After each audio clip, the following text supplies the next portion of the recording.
हर खबर पर होगी आपकी पकड़। डाउनलोड कीजिए एबीपी लाइव ऐप। जिस तरीके से भारत और चीन के बीच तनाव की स्थिति बनी हुई है, उस पर भारतीय विदेश मंत्रालय का पहला बयान आया है। हमें इंतजार था कि किस तरीके से विदेश मंत्रालय इस पर बयान जारी करेगा, लेकिन विदेश मंत्रालय ने बयान जारी करके साफ तौर पर बताया है कि दोनों ही देशों के सैनिकों को इस झड़प में नुकसान हुआ है। जो अहम बात भारतीय विदेश मंत्रालय ने बताई है वो ये बताई है कि चीन जो था वो एलएसी की स्थिति बदलना चाहता था। चीन एलएसी की स्थिति बदलने की कोशिश में था, ये भारतीय विदेश मंत्रालय का कहना है। और साथ ही अहम बात यह कि दोनों तरफ के सैनिकों को, दोनों तरफ के जवानों को नुकसान हुआ है। कल की झड़प के बाद सेना के उच्च सूत्रों के हवाले से चौंकाने वाली जानकारी भी सामने आई है। आपको बता दें, जानकारी के मुताबिक जब भारतीय सैनिक पेट्रोलिंग कर रहे थे तब उनके पास हथियार नहीं थे और इसी दौरान ये झड़प हुई है। सूत्रों के मुताबिक शहीद हुए जवानों की संख्या 3 से ज्यादा भी हो सकती है। जिस जगह यह हमला हुआ है वो जगह गलवान में पेट्रोलिंग पॉइंट नंबर 14 है। इसके अलावा यह पहाड़ी इलाका है और यहां दोनों सेनाओं में धक्का मुक्की भी हुई। हमारे साथ प्रणय उपाध्याय, हमारे संवाददाता, और नीरज राजपूत दोनों जुड़े हुए हैं इस वक्त। प्रणय, विदेश मंत्रालय का बयान आ चुका है और साफ तौर पर विदेश मंत्रालय का दो अहम बातों पर ये गौर करने वाली बात है। एक तो ये कि दोनों ही देशों के जवानों का नुकसान हुआ है और दूसरी ये कि चीन जो है वो एलएसी की स्थिति बदलने की कोशिश में था। बिल्कुल अनुराग, और विदेश मंत्रालय के इस बयान को अगर आप देखें तो उसमें स्पष्ट लिखा है कि 6 जून को जो सीनियर मिलिट्री कमांडर्स के बीच में बैठक हुई थी, उस बैठक के अंदर जो भी सहमतियां बनी थी उन सहमतियों से पीछे हटता, उन सहमतियों को बदलता हुआ चीन नजर आ रहा था। और अगर चीन इस तरीके से यूनिलैटरल एक्शन लेने की कोशिश नहीं करता, एक तरफा कार्रवाई करने की कोशिश नहीं करता, एलएसी पे जो यथास्थिति बनी हुई थी उसको बदलने की कोशिश नहीं करता, तो इस स्थिति को अवॉइड किया जा सकता था, जिसके अंदर दोनों तरफ के सैनिकों को नुकसान हुआ है। भारत ने इसके साथ साथ ये भी स्पष्ट किया है कि वो अब भी शांति चाहता है, वो बातचीत के जरिए इस मामले को सुलझाना चाहता है।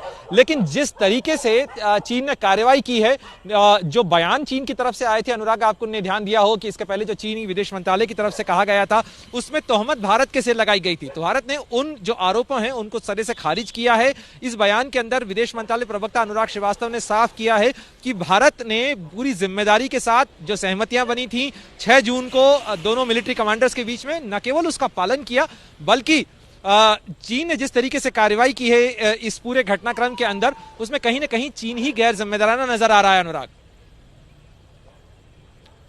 जाहिर सी बात है प्रणय कि चीन गैर जिम्मेदाराना नजर आ रहा है। नीरज राजपूत हमारे साथ जुड़े हुए हैं, मेजर जनरल शशि हमारे साथ जुड़ गए, उनसे हम बात करेंगे। लेकिन उससे पहले नीरज, जिस तरीके से भारतीय सेना के अधिकारियों के सूत्रों के हवाले से जो खबर आ रही है, जिस तरीके से चीन ने इस झड़प को अंजाम दिया है, वो उसकी बेमानी हरकत की तरफ इशारा करता है, जिस पर हम लगातार यही फोकस कर रहे हैं कि चीन इस तरीके से पीठ में खंजर भोंकने का काम कर रहा है। बिल्कुल अनुराग, आपने बिल्कुल ठीक कहा। भारतीय सेना के उच्च पदस्थ सूत्रों ने एबीपी न्यूज को ये जानकारी दी है कि जो कैजुअलिटीज हैं, एक तो वो भारत की तरफ ज्यादा हुई हैं, 3 से ज्यादा कैजुअलिटीज भारत की तरफ हुई हैं। हालांकि अभी तक आधिकारिक बयान नहीं आया है कि कितनी कैजुअलिटीज भारत की तरफ हुई हैं। 3 सुबह में दिन में आई थी, उसके बाद अभी नहीं आई है, लेकिन जानकारी यही मिल रही है। और सबसे बड़ी बात, चौंकाने वाली बात यह है कि जो 6 जून को मीटिंग हुई थी, जिसके तहत ये माना गया था कि जो सैनिक होंगे, जो फ्रंट सैनिक होंगे, जो पेट्रोलिंग कर रहे होंगे, जो डिस्प्यूटेड एरिया होगा एलएसी में, वहां पर जो है बिना हथियारों के रहेंगे। और इसीलिए ऐसा लगता है कि भारतीय सैनिक जो थे बिना हथियारों के थे जिस वक्त ये झड़प हुई, और उस दौरान ही जो धक्का मुक्की हुई, और क्योंकि ऊंचाई पर ये धक्का मुक्की हुई उस जगह पर जहां पर ये झड़प हुई थी, और चाइनीज जो नंबर थे वहां पर ज्यादा आ गए। जहां पर जिस जगह पर भारतीय सैनिक थे वहां पर वो अपनी ही अधिकार क्षेत्र में थे, वहां चीनी सैनिक आए, बहुत ज्यादा तादाद में आए और उसने आउट नंबर किया, जिसकी वजह से भारतीय सेना को कैजुअलिटीज हुई।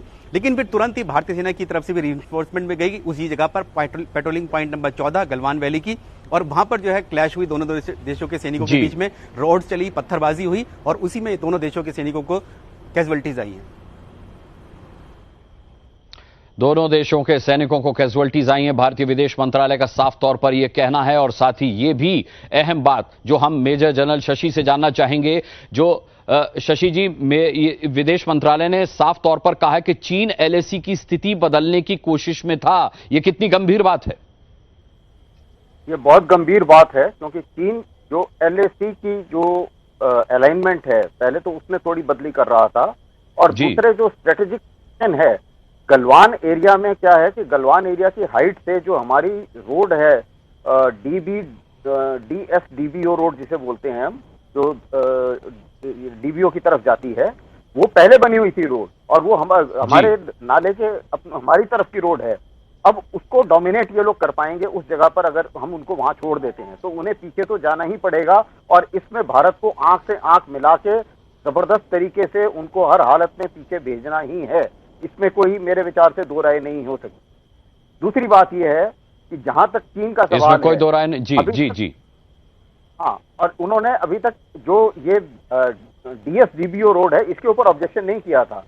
उन्होंने ऑब्जेक्शन किया है गलवान वाली रोड पर, क्योंकि गलवान वो लोग अपना इंफ्रास्ट्रक्चर पहले बना चुके हैं, उनका जो परसेप्शन है लाइन ऑफ एक्चुअल कंट्रोल का, जब हम अपने परसेप्शन के मुताबिक उस इलाके में रोड बना रहे हैं तो उनको तकलीफ हो रही है।